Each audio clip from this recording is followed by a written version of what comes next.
Ladies and gentlemen, girls and boys, may I have your attention, please? Are you ready to engage in a mind-blowing experience and hear talks about life, technology, entertainment, and business? The next episode of HIPTHER Talks starts in 10, 9, 8, 7, 6, 5, 4, 3, 2, 1, go. Hi everyone, Zoltan here from HIPTHER Talks. We're back again this week, and this week it's all about artificial intelligence. We're going to talk about an excellent and an amazing company, and not just about the other artificial intelligence hype that's going on all around the web. So I have with me today Itamar Falcon, CEO and co-founder at Coho AI. Hi, Itamar. Hi, nice to meet you. Thank you for having me here. Yeah, it's nice to have you here. So tell us a bit about your background and what led you to create Coho AI. Sure. So my name is Itamar, born and raised in Israel. I started my career actually in the Israeli army in the intelligence unit. After that, I learned computer science, where I actually met my co-founder and CTO, Michael. Participated in APM program, which is a program for young product managers, both in Google and Microsoft, before I left Microsoft to start Coho together with Michael and Ariel Maislos. All right. So I guess the Israeli mandatory military stages does have its advantages. Well, I think every Israeli would tell you that we would want to do something else for 3 years. But without doubt, it was a very meaningful time for me, and I gained a lot from that.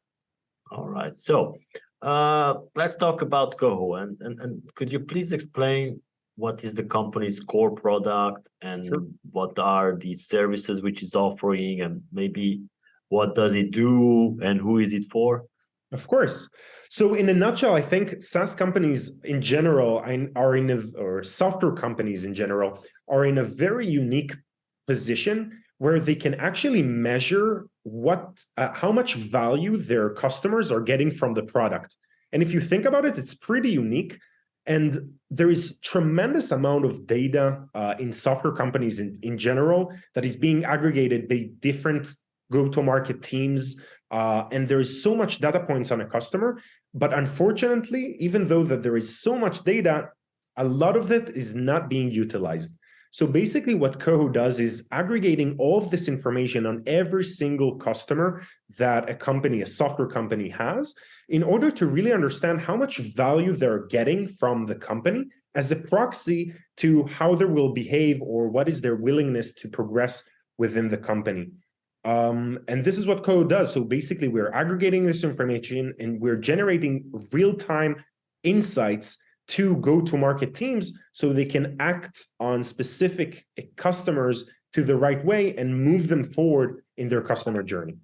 All right. So, and how does Coho AI differentiate from what's already out there? Are there any other companies doing this, or? So I think the main competitor for what we're building is internal teams trying to basically create those aggregation. And I'm sure every single listener is familiar with like this internal BI team that tries to collect this information and has tremendous amount of requests from different go-to-market sides to really try to generate insights that can move the needle for every customer. So we basically replace this heavy lifting that every company needs to reinvent the wheel and try to do it themselves. And we're building basically a platform. I think it's very similar to before Salesforce, every company built their own CRM in Oracle DB. So I think we're in a very similar place regarding customer journey understanding. All right. So basically, you are also helping companies optimize their costs with staff, because they do not need that. So of course, I would say that our main goal is not necessarily to reduce staff. Yeah. Obviously, it's a proxy. We are very aimed to just generate more revenue. But of course, it's more around how you can focus your internal teams on your dedicated insights that are super relevant to your use case, instead of just handling the most generic or out of the box areas that you can get from other tools such as Coho.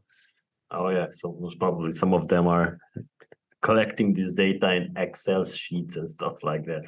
Exactly. So, and what's your target audience at Coho AI, and why do you need why do these companies need your product? So our target audience is obviously the revenue team, the CRO organization, customer success, and sales. And they really need our product because they have tremendous amount of customers that they need to handle. And it's very, very important that they will focus on every single moment on the right customer in the right time, so they can actually maximize the potential of that customer. So this is why they need Coho.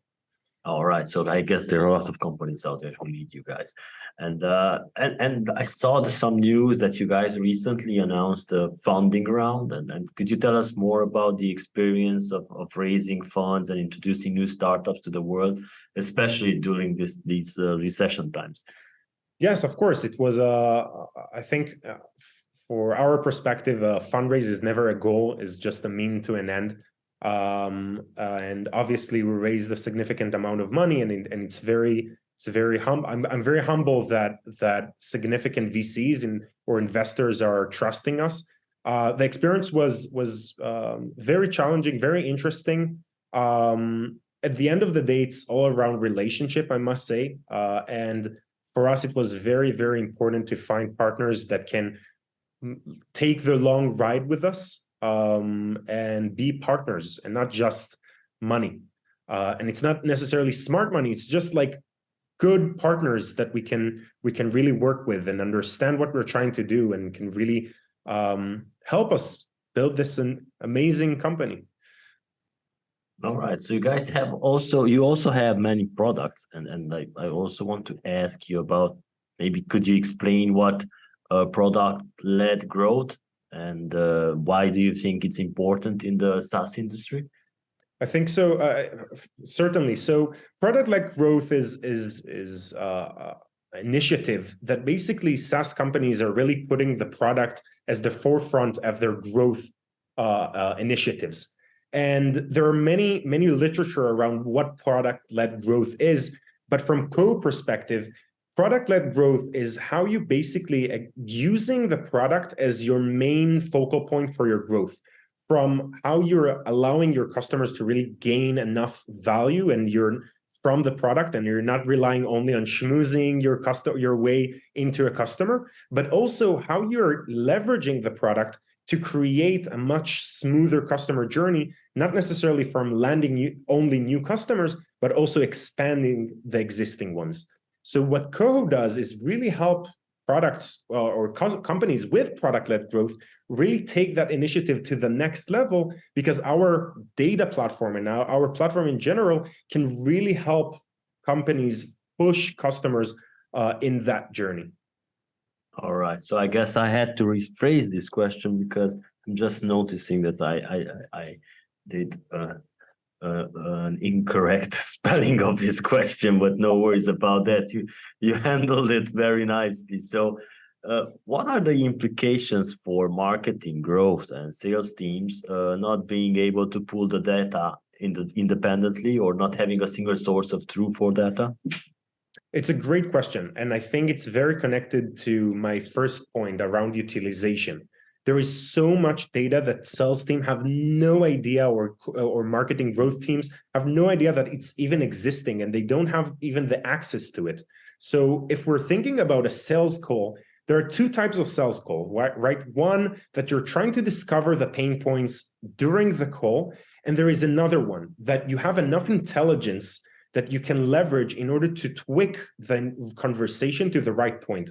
Because in most companies, there are different value streams to that motion. And you want to find the right value stream to your audience, so you're not blubbering or talking about stuff that doesn't have any sense to your customer. So by leveraging those enormous amount of data, you can get actionable insights and intelligence that can tweak you to the right audience in the right messaging. This is what, again, Coho is really bringing to those teams. All right, so basically you already have the information when you make a cold call, and you can easily sell something. All Exactly. right. So what can we expect to see from Coho AI in the future? It's an amazing question. So obviously we're constantly tweaking and tuning our models based on an enormous amount of data that we're getting from our customers. So you'd see a much advanced use cases and a much advanced models that can really push our clients to the next level. We're expanding to new use cases, new teams. We're focusing more around marketing as well, not only CS and sales as our current offering, and product as well, growth managers as well. So there is many initiatives around around the product, and we're trying to basically create the community and bring a lot of learnings that we're having from our customers and bring it to the community as well. So we're building that as well, and hopefully other customers or potential customers can leverage that learnings for their implications as well. All right. Are there any specific industries you guys are working in, or? So we're currently very focused around SaaS B2B in the industry. We are expanding to B2C as well, and in the future, we are targeting also gaming industry and so on. Well, that makes sense because they also have a lot of data entry. And all right, so we must talk about this current battle that's going on between Microsoft and Google, and it seems that Microsoft it's winning, but let's hope that it's not that case, because I'm not a big fan of Microsoft. But you heard it here first. But what is your take on the current battle, the AI battle between Microsoft and Google? I must say, I think it's a fascinating battle from totally different perspectives. So you have the technical battle, right? Whose model is better? Which product is better? How they're learning? What mistakes they had? And you have the business battle, right? I think Google is so dominant in the search industry, and finally, like, I think it's the first time in so many years that we have some doubts about like this monopoly, right? Yeah. It's very interesting from a business perspective of how Google reacted. I'm sure that Google have developed or had a comeback for some time now, and I wonder like why it took them a little bit longer to execute it. Maybe there was a business case as well that they tried to postpone. There is so many elements here that it's fascinating to track. Yeah, it's very interesting times we're living in, because Sergey Brin resurfaced now for Google and started also working on it. And it was very crazy with their press release and everything with Bard, and they screw it up and I think from Elon Musk announcements with Tesla, you see that initiatives or demos are not going very well these days in general. Again, I think it's fascinating, and I wonder what will happen in a few years. I still think that Google is in such a deep connection to the industry, and there are so many layers that are being intertwined with Google that I don't really see a threat, concrete threat yet. However, I think there are so many industries that will be impacted on, right? SEOs and marketing would be completely changed in a few years, and I think the industry itself is not really understanding the full revolution that those chats are bringing to the table. Yeah, exactly. And let's talk about ChatGPT, because I want to ask you, how will ChatGPT affect the startup innovation part? And do you think that it will speed it up, or do you think that it will terminate it? I think in general, every time a new and amazing technology is being introduced, it's actually boosting the industry in general. You see much more initiatives after that. You see many startups that are coming because of that, or piggybacking on that product. So I think in general, it would do only good for the industry. I think as in many cases, the industry should adapt. And I think the adoption rate is happening very fast. So I don't see any threat. But as we just mentioned, I think there are a lot of industries that will be impacted. And it will be interesting to see how they can adapt to the new world. I think it's a little bit too immature product even. I think they're still in a beta, I don't know, but so I don't think everybody can really understand exactly how it will land, but different industries definitely would be impacted. And I'm sure, few CEOs such as myself in different industries are having trouble sleeping at night, and they need to really think about their structure because it will change. I don't know exactly how, but different industries would be impacted. But I think in that general perspective, will just bring more innovation to the table. All right. I've seen some memes out there from Scooby-Doo where they lift the hat of the ghost and they say it's a new AI project. Basically, it's plugged into ChatGPT. So yeah, so it's so crazy that people will rely. Some of them will rely on ChatGPT's API and I'm sure. I think in general, you would see that AI models for different industries are becoming more commodity based. So if you think about Coho is what we're doing for GTM teams, right? And ChatGPT is doing it for the general population in different use cases. So I think this is actually I think it's only an example to a much deeper initiatives that AI is becoming much more. It's a fulfillment of the actual promise that we've discussed for many years now. We're seeing it now in practice, and I think it will just grow more and more and more. Yeah, getting to the general public. All right, so we would like to also add something to that we maybe haven't touched based on. No, of course, if anyone has interest in Coho, please visit our website and shoot out some notes, and we'll love to discuss. And thank you for having me. It was a great conversation, and thank you. Thank you, Itamar, and thank you everyone for joining us today. Make sure to subscribe to our channels to be notified about the new episodes, and you can find Itamar on LinkedIn most probably, or just go visit their website. Thank you for your time, Itamar, and hope you have a great one. Thank you. You too. Thank you for joining. Be sure to check back next week for the next HIPTHER Talks and subscribe on Amazon Music, Overcast, Spotify, Google Podcast, Apple Podcast, iHeartRadio, SoundCloud, Mixcloud, and Pandora.